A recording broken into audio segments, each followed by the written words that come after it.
Assalamualaikum warahmatullahi wabarakatuh. Saudara pemirsa, semoga saat ini kita selalu ada dalam lindungan Allah Subhanahu wa taala. Amin ya Allah ya rabbal alamin.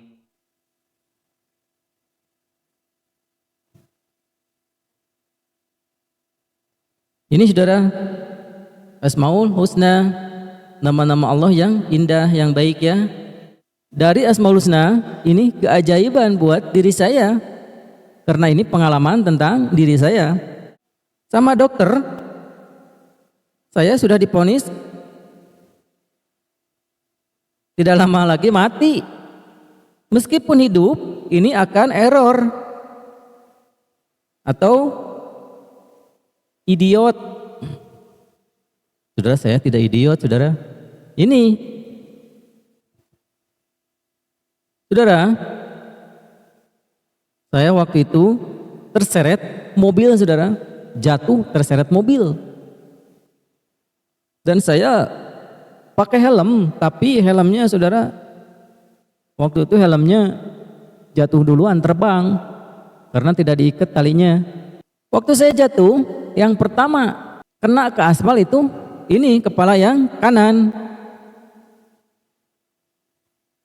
Kanannya, ini kiri. Ini saudara, waktu itu saya naik motor ya.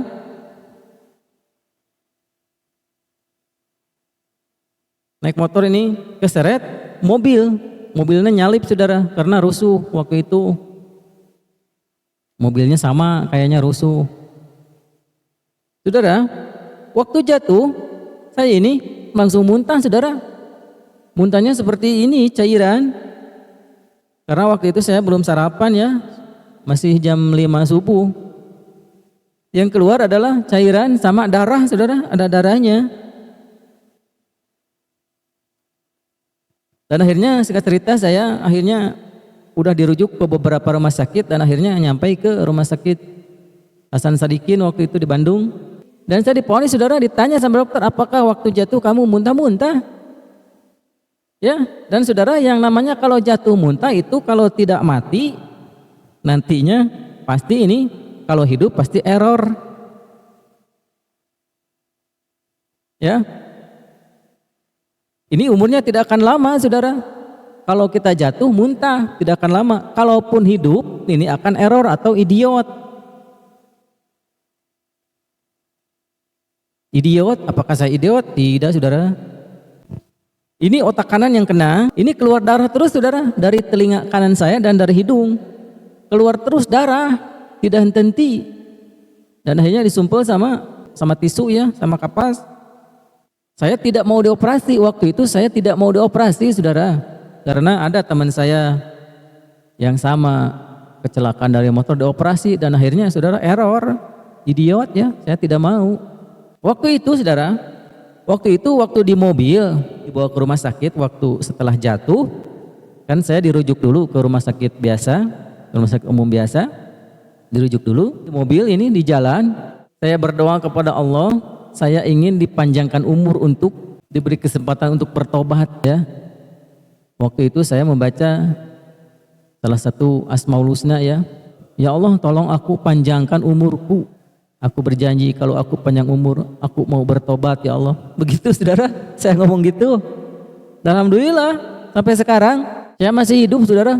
Dan tentunya kepala ini masih terasa, saudara, yang kanan ini masih uratnya masih ketarik ya. Dan mata saya yang kanan itu semua buram ya. Buram ya, kalau saya melihat lafaz ini dari 5 meter, lafaz ini buram ya. Kalau melihat huruf ini tidak, saudara. Nah, kalau huruf ini jelas, jelas, ya.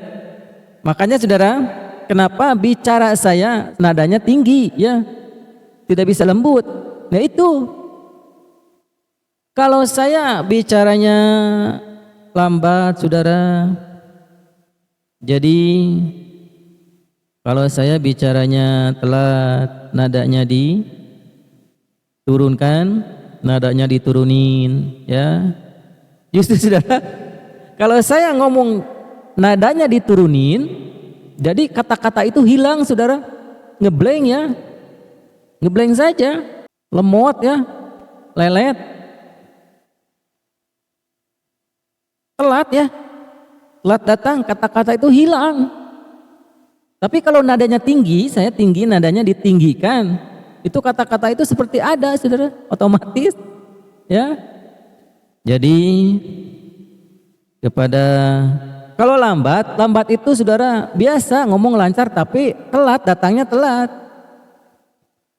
Jadi saudara harap maklum ya, kalau nada bicara saya nadanya tinggi itu, ini mungkin otak yang kanan terganggu ya.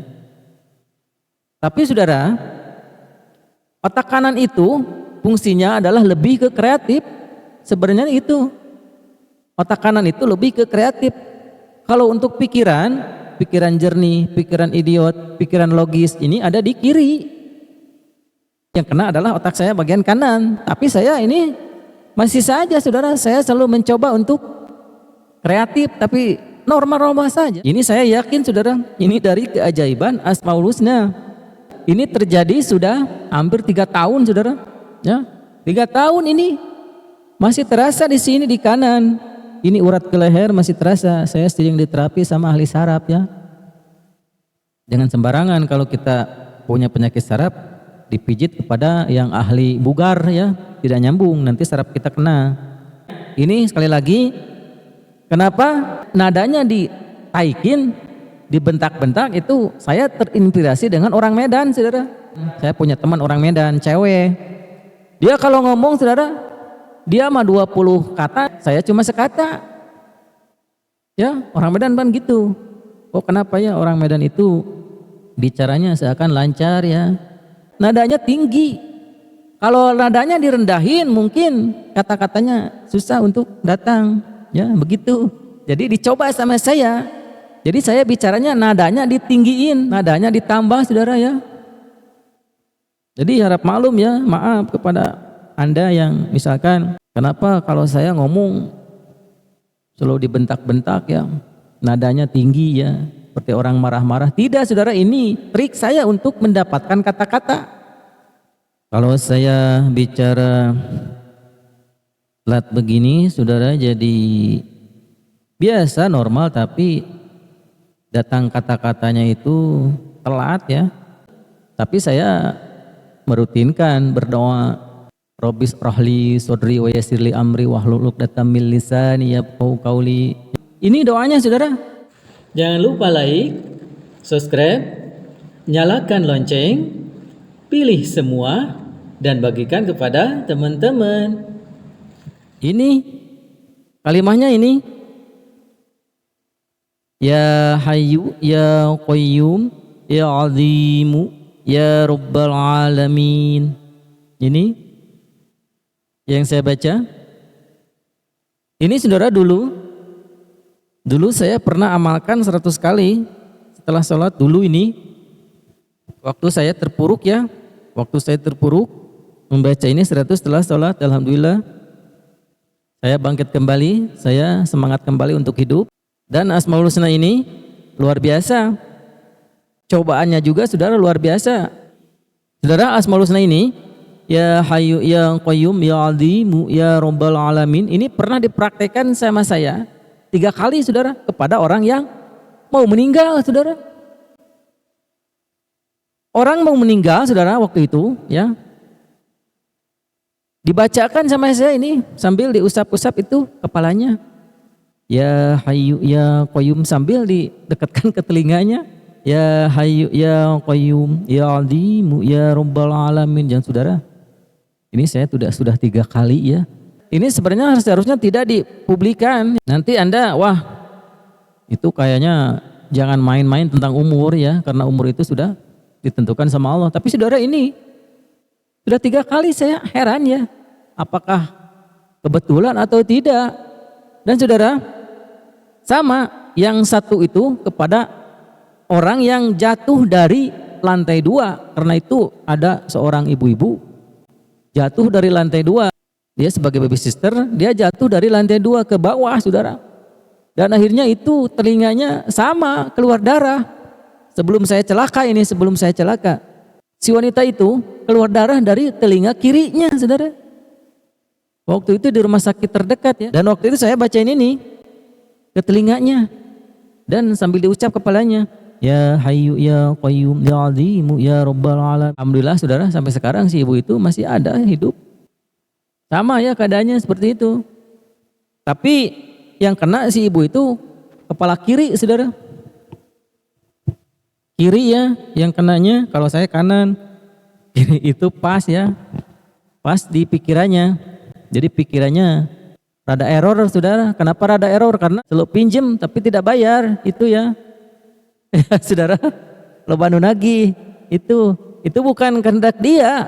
Sebenarnya dia sebelum jatuh dari lantai 2 ini tidak pernah pinjam duit, malah dia rajin bekerja. Tapi setelah otak kirinya kena, maka dia jadi error, saudara. Jadi di pepatahan dikasih saran tidak akan masuk karena ini menyangkut saraf, saudara. Ya, kalau Anda sering pinjam duit kepada tetangga, kepada teman, itu saudara. Kalau ini merubah nasib, ya masuk akal. Tapi kalau merubah takdir kan tidak mungkin, takdir itu tidak bisa dirubah, saudara. Tapi itulah yang terjadi, saudara ya. Ini saya bisa hidup ini berkat kalimat ini, saudara. Tapi yang mau berjajah silakan, Ya Hayyu Ya Qayyum Ya Azimu Ya Rabbal Alamin. Tapi ini nantinya, kalau ini sudah kalimat ini sudah ngepek, nantinya cobaannya apakah Anda kuat atau tidak. Ini cobanya berat, saudara. Kadang kita ditempeleng sama orang ya, kadang jatuh dari motor ini, tiba-tiba jatuh dari motor ya. Jadi sekarang saat ini saya sekarang yang namanya duit, yang namanya kebutuhan hidup, saya tidak memikirkan itu, saudara. Sekarang saya karena janji sama Allah dulu, saya kalau saya dipanjangkan umur saya mau bertobat, paling perbanyak istighfar ya, saya bersyukur kepada Allah sudah dipanjangkan umur. Karena itu, saudara, orang yang jatuh apalagi kepalanya terbentur ke aspal, tanya saja ke dokter, kepada ahli medis, silahkan. Orang yang jatuh kepalanya ke aspal terus muntah, itu kalau tidak mati pasti idiot meskipun hidup. Tapi alhamdulillah saya tidak idiot, saudara. Alhamdulillah ya. Semoga Anda memaklumi saya. Wabillahi taufiq wal hidayah. Wassalamualaikum warahmatullahi wabarakatuh.